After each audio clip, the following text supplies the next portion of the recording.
জনগোষ্ঠী চাটার দল চেটে সব খেয়ে শেষ করে দেয়। এদেশের মানুষকে মজলুম হয়ে জালিমের বিরুদ্ধে রুখে দাঁড়াতে হয়েছে।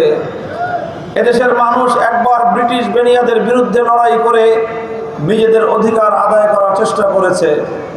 কলকাতার দাদাবাবুদের বিরুদ্ধে দিল্লির আধিপত্যকে খর্ব করার জন্য বাংলার মানুষ তারা সংগ্রাম করেছে, লড়াই করেছে। খান পাঠানদের পিণ্ডির গোলামীর জিঞ্জিরকে ছিন্ন করার জন্য এদেশের মানুষ রক্ত দিয়েছে, জীবন দিয়েছে। তিনটি বিদেশি আধিপত্যবাদী শক্তিকে পরাস্ত করার পর লাল সবুজের এই স্বাধীন বাংলার পতাকা বাংলার আকাশে উড্ডীন হয়েছে। ৭১-এর মহান মুক্তিযুদ্ধের মধ্য দিয়ে ২১৪ বছরের সংগ্রাম যখন সফলতার দ্বার প্রান্তে, বাংলার মানুষ স্বপ্ন দেখেছিল, এক বুক আশা নিয়ে বাংলার মানুষ অপেক্ষার প্রহর গুনছিল যে এখন আর ব্রিটিশ বেনিয়ারা নয়, এখন আর কলকাতা দিল্লির দাদাবাবুরা নয়, এখন পিণ্ডির খান পাঠানরা নয়, এখন বাংলাদেশের স্থানীয় শাসক গোষ্ঠী বাংলার মানুষকে শাসন করবে, ইনসাফের শাসন উপহার দিবে। কিন্তু দুর্ভাগ্যজনকভাবে স্বাধীনতার পর থেকে আজ ৫৪ বছর অতিক্রান্ত হয়েছে। এদেশ যারা শাসন করেছে বাংলার মানুষের সেই ন্যায় এবং ইনসাফের শাসনের স্বপ্ন আজও পূরণ হয়নি। ৫৪ বছর ধরে দেশের মানুষের সাথে শাসনের নামে শোষণ করা হয়েছে। ৫৪ বছর ধরে দেশের মানুষের সঙ্গে বিশ্বাসের নামে বিশ্বাসঘাতকতা করা হয়েছে। ৫৪ বছর ধরে দেশের মানুষ মেহনত করে, পরিশ্রম করে, তিল তিল করে দেশের উন্নয়নের জন্য সম্পদ জমা করেছে। আমি বলি, আমার দেশের মানুষ প্রতিটি সেক্টরে অনেক পরিশ্রম করে। প্রতিদিন দেখবেন কৃষির মাঠে আমার কৃষক বাবারা, ভাইয়েরা ভোর থেকে সন্ধ্যা পর্যন্ত অক্লান্ত পরিশ্রম করে মাঠে সোনার ফসল ফলায়। আমাদের শ্রমিকরা কল কারখানা, মিল, ফ্যাক্টরিতে তারা অক্লান্ত পরিশ্রম করে উৎপাদন করে।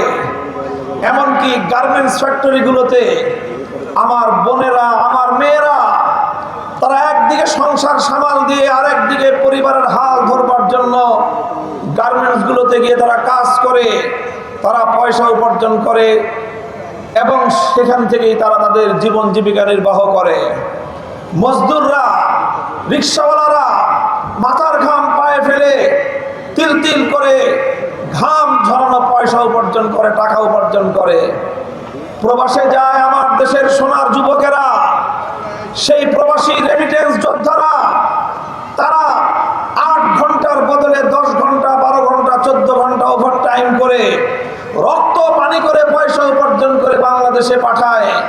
নিজের পরিবার একটু ভালো থাকবে, দেশটার উন্নতি হবে, এই এক স্বপ্ন তাদের।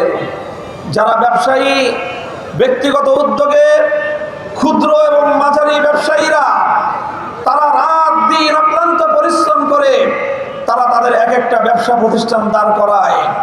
সেখানে সাধারণ মানুষের কর্মসংস্থান তৈরি হয়, দরিদ্র জনগোষ্ঠীর কর্মসংস্থান তৈরি হয়।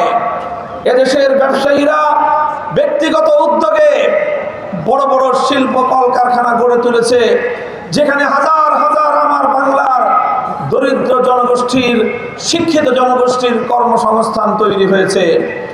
এইভাবেই আমার দেশের প্রতিটি সেক্টর থেকে, কৃষক ফসলের মাঠ থেকে, শ্রমিক তার শ্রমের কারখানা থেকে, মজদুর তার মজদুরির মাঠ থেকে, ব্যবসায়ী তার ব্যবসার প্রতিষ্ঠান থেকে, মিল কলকারখানাগুলো তাদের কারখানা থেকে, প্রবাসীরা প্রবাস থেকে ঘাম আর অশ্রু দিয়ে, রক্ত দিয়ে তারা পয়সা উপার্জন করে দেশে পাঠায়।